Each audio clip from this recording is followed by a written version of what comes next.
Hey, Andrea. I truly enjoyed watching your video. It was just very well done and easy to follow. And I appreciated all the points that you made. They really are, I think, I find them very similar in sort of their, I don't know, outcome, I guess, because both help the client to think to have a different perspective on life, to see things differently than this rut that they have been thinking along. I also enjoyed your both of your resources that you presented.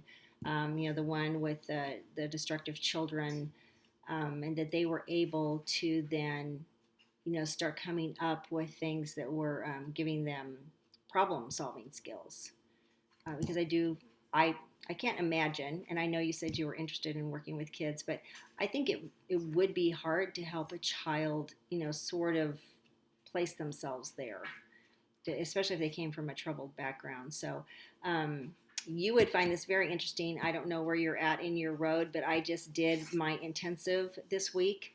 And the professor that I was online, so the professor that did that was Dr. Hull. Hopefully, you'll encounter him. He teaches 512 and I believe it's practicum. But anyway, he is a therapist in Florida and he works with children, challenged children. And he does incorporate the miracle question, so not so much on the narrative side, but he does use has used that with the kids with success. And I actually found it interesting because both professors, we had another one in the morning, Dr. Takas, and they both used the miracle question as a part. They both have private practices, and they actually incorporate it. Like they were just, talking about this so commonplace, and I'm like, oh my gosh, we're learning about this week. So it was fun to see that, this is something that therapists incorporate that they obviously have found successful and use with their clients.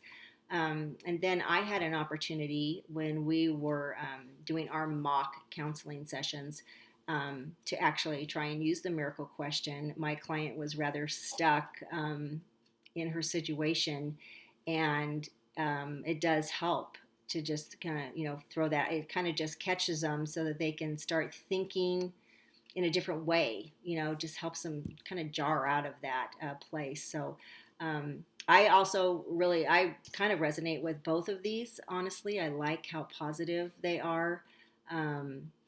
And I think in spite of some of their, faith-based thing, whatever faults that you had mentioned, um, that I think they're really effective ways in helping people to have some hope. And, that's really kind of what it's all about. So thanks again.